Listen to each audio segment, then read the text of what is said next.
In this video, we're going to talk about the diagonal matrix representation theorem. Okay, so here's what the theorem says. If T is a transformation from Rn to Rn, okay, with T of x being equal to A times x. So T of x is just this matrix transformation. And if A happens to be diagonalizable, and remember what that means, we can write A in the form P times D times P inverse, where P is an invertible matrix and D is a diagonal matrix. So if A is diagonalizable, then the columns of P will form a basis, which I'll call B, under which this B matrix for our transformation, which we talked about in the last video, is diagonal. Okay, so I want to translate this a little bit. I want to basically state, the heart of what this is saying. So if our transformation T of x equals A times x, so in other words, if I already know what the standard matrix for T is, and I'm calling it A, so if T of x equals A times x, and A is diagonalizable,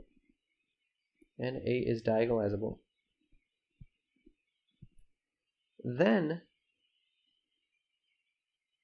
there's a direct connection between A and this B matrix for T, and the diagonalization of A, which is then A equals PB times this B matrix of T times PB inverse, where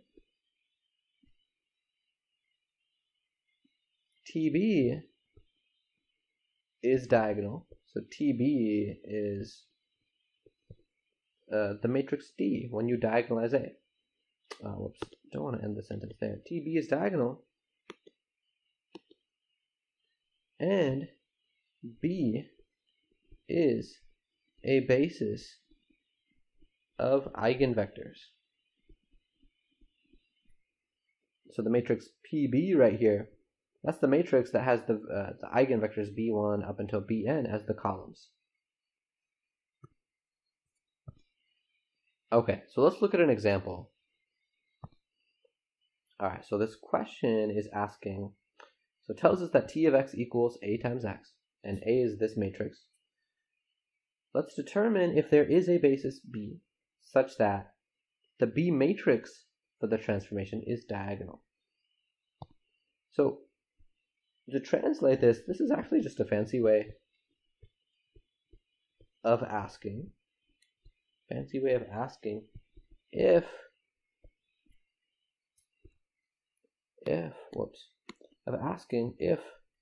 the matrix A is diagonalizable.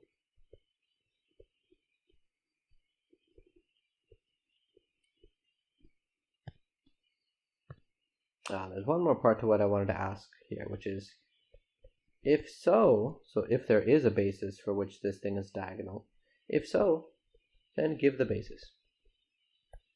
Then write down what that basis is. Okay, so we just translated this as sort of saying, this is basically just asking if the matrix A is diagonalizable. And if it is, there is this basis B for which the B matrix of T is diagonal. Okay. So we basically just need to check, is the matrix A is it diagonalizable, to answer the first part of the question. So our matrix A, if I just recopy it, it's 1, 2, 0, 4. So I need to first identify the eigenvalues. But I notice that this is triangular. And if it's triangular, then the eigenvalues are just on this main diagonal. So the eigenvalues would be 1 and 4, because they're just along the diagonal. So that's true when my matrix is triangular. Okay, so I know what the eigenvalues are. And notice that these eigenvalues are distinct. And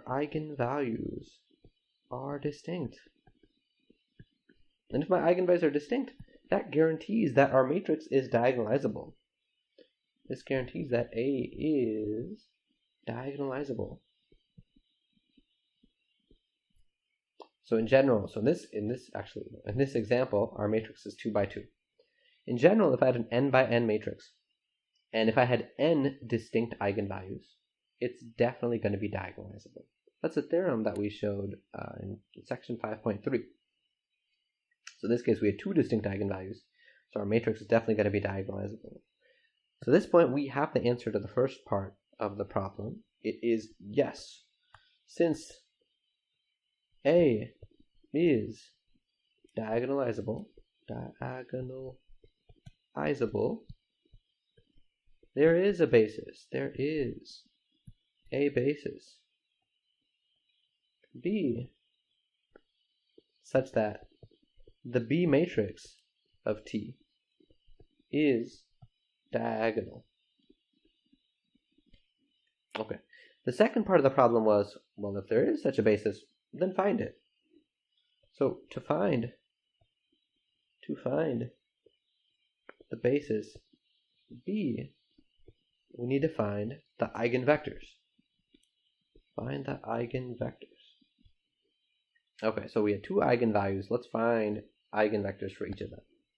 So let's start with lambda equals 1. So I have to look at A minus lambda I. In this case, A minus I. So if I do A minus I subtract 1 from these diagonal entries. So I'd get a 0, I'd get a 3. And the other entries stay the same. So I have 2 and 0. And with this matrix, I'm going to just row reduce it quickly. It turns out that this row reduces to 0's at the bottom, because the rows are multiples. And then I can get a 0, 1 at the top if I divide the top by 2. Alright, so if I write down the equation for the top row, I get x2 equals 0.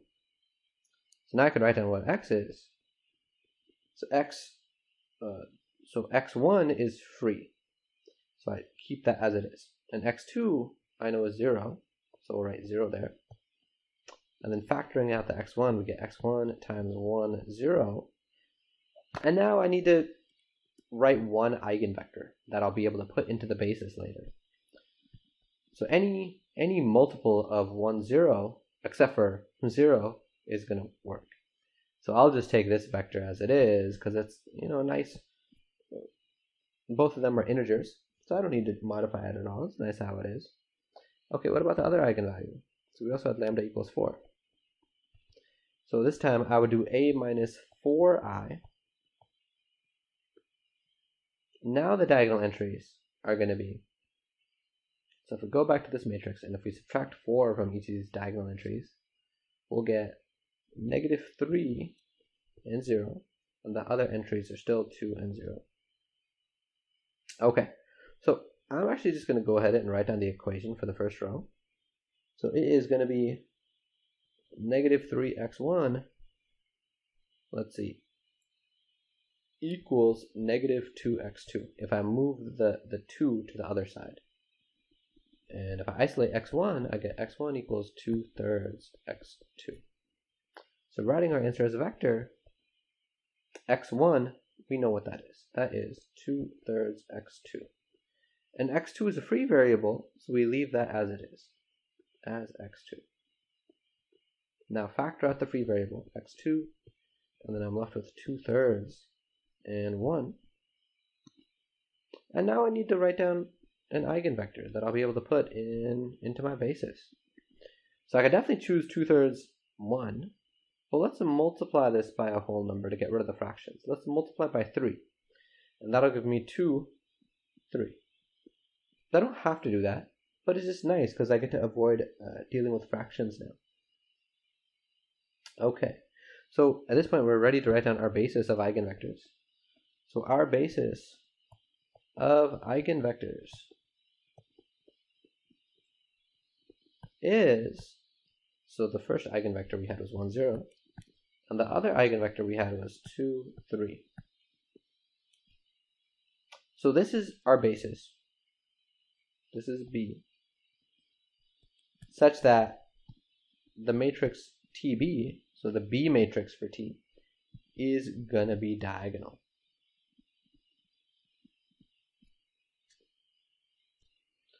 So why is that? Why is this B matrix of T diagonal? Okay, so I want to basically ask that question. Why did this work in this example? So I want to give two reasons for this. So the first way I'll reason this out is I'm going to use the definition of the B matrix, and I'll use the eigenvalues and the eigenvectors that we have, so properties of them. So the definition of the B matrix is I take T of B1, and then I take its coordinate vector in terms of the basis B, and that's the first column. And then I keep going like that. So I'll go until T of B2, and that's actually where I stop because I have two basis vectors. And then I take its B coordinate vector, and then that's where I close my matrix. Okay, so on the side, I'm also just going to keep track of the fact that, so remember, T of x equals A times x. And A, just to remind ourselves, A was the matrix, what was it, 1, 2, 0, 4. Okay, and let me also just write down what the basis was. So the basis of eigenvectors had 1, 0, and then 2, 3. That was our basis of eigenvectors. Okay, so now let's evaluate this. Let's evaluate this matrix, and let's see if it's going to end up being diagonal like we got above. Okay, so the first basis vector is 1, 0. Right, so that's the first. Oh, whoops, sorry. I miswrote this. The basis vectors are not in a matrix. Let's write this better. It's 1, 0, comma 2, 3. Okay, that's better. So those basis vectors should have been individual vectors, not one whole big matrix. Okay, so B1 is 1, 0, and I plug that in, and then I need to get this coordinate vector. And now let's plug in B2, which is 2, 3, and then get that coordinate vector in terms of the basis B. Close off the matrix. Well, what's T of 1, 0? T of 1, 0, well, T of x is the same thing as A times x. So we have to multiply A times our matrix. Sorry, times the vector 1, 0. So A is 1, 0, 2, 4. And now we have to multiply this by 1, 0. And get its coordinate vector. Okay, a lot of brackets here. For T of 2, 3, I would multiply A, which is 1, 0, 2, 4, times 2, 3, 2, 3, and then take its coordinate vector. And now let's close off the matrix. So let's do that in a different color. Close off the matrix in green. Okay, so let's multiply these vectors times these matrices. So for this first product, I'll end up just getting 1, 0, and then I need to find its coordinate vector. For the next product, we end up getting 8, 12, and I need to get its coordinate vector. Okay, so let's talk about how we do this, how we'd get these coordinate vectors on the side, because maybe I'll get lucky and I'll be able to determine what they are just by sort of looking at it, by inspection. So I want to write 1, 0 as a coordinate vector, which means I need to know like what number times the first basis vector, which was 1, 0, plus what number times the next basis vector, which was 2, 3, is going to give us 1, 0. Okay, let's switch to a different color. So this is pretty quick actually, because I could just do 1 times 1, 0 plus 0 times 2, 3. Okay, so those are the weights that work. So now I have to put those as entries in a vector. So doing that, I'll get 1, 0. So that's what the coordinate vector is for 1, 0. It's just a kind of a coincidence that it's the same. So now let's do it for 8, 12. So for 8, 12, so we got 8, 12. I need to write that as a linear combination of 1, 0 and of 2, 3.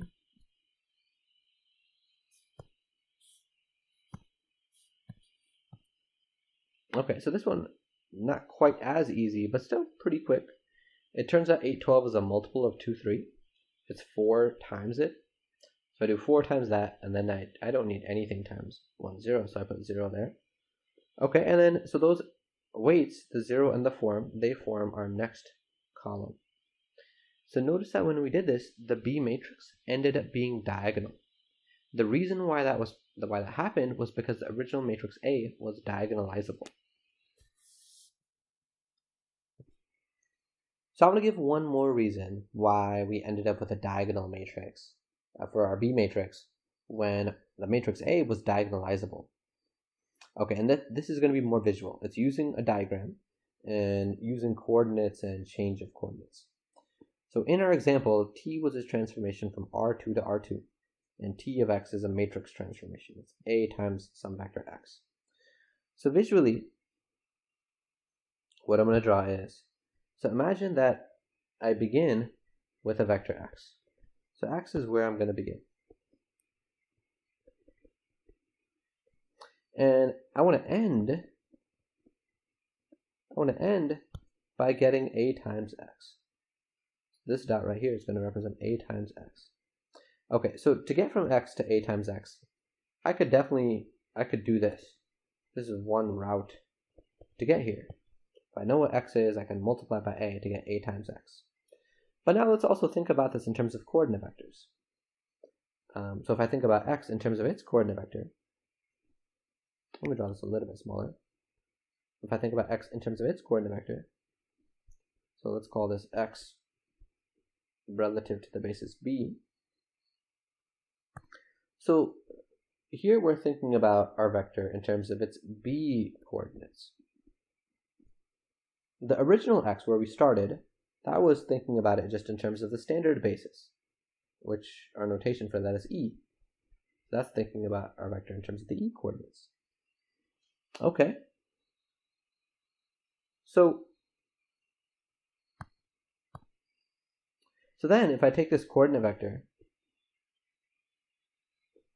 and I multiply by the B matrix, if I multiply by TB, what that gives me is that should be giving us T of X in terms of the B coordinates.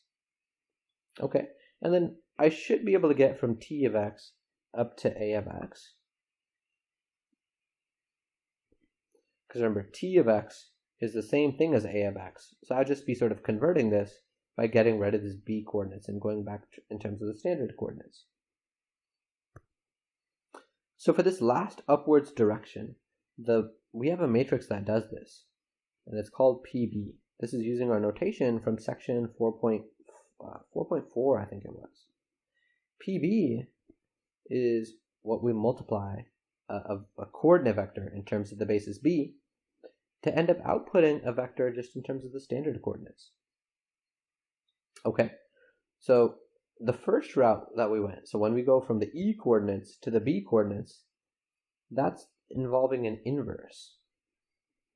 That would be the inverse of PB, because that's going the opposite direction. That's going from the standard coordinates to the B coordinates. Okay, so overall what we have at this point is, so we can get to A times X by going this sort of like longer route, by going down and then left and then up. So if we go this longer route, so I'm going to give myself some room, so we'll have X. So we'll have X. And what we're first doing to X is we're applying PB inverse.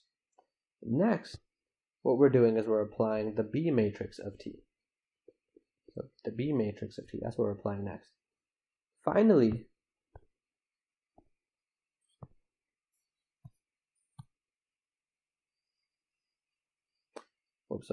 what we're doing is, then we're applying PB. Okay, so what this means is, so this equation that we've just written down here, this equation right here, this is true if and only if. So this needs to be true for every single value of X. This is true if and only if A is equal to PB times the B matrix for T times PB inverse. And just thinking about, what each component of this does. So what is X? Well, X is just a vector that is in terms of its E coordinates, standard basis. PB inverse, what that's doing is, that's converting from E coordinates, right? Because I'm starting up here where x is in terms of e-coordinates. E-coordinates, let me just say from E and to B. That's what PB inverse does. TB performs a transformation. It transforms, but it transforms just in terms of the B coordinates, because it inputs a B coordinate vector and it outputs the B coordinate vector, T of x, B. Okay, PB. What is PB doing? Sorry, let me draw that arrow going the other way. PB, what is PB doing? So PB also converts, but this converts from B coordinates to E coordinates, converts from B to E. And then finally, the left-hand side, what this is doing is multiplying by A performs a transformation. So this transforms, but there's no coordinate vectors here, so this is just in terms of the standard basis E. This is in terms of E coordinates. So if we think about these two sides, the left-hand side is transforming in E coordinates. The right-hand side is doing the same thing, but just in a bunch of steps. I have a vector in terms of E coordinates, then it switches the E to the B's, and then it transforms, but keeping it in the B's. And then finally it converts that from B to E. And that's the same thing as what the left-hand side does. Okay, so I want to note something about this, which is, so this above relationship that we just drew, or we got the formula that A equals PB times the B matrix of T times PB inverse, this will always be true in any basis. In any basis B that we have, we can always form this equation, and A will be equal to this. There's a special case though, and the special case is what we talked about in the last example, is, well, what if B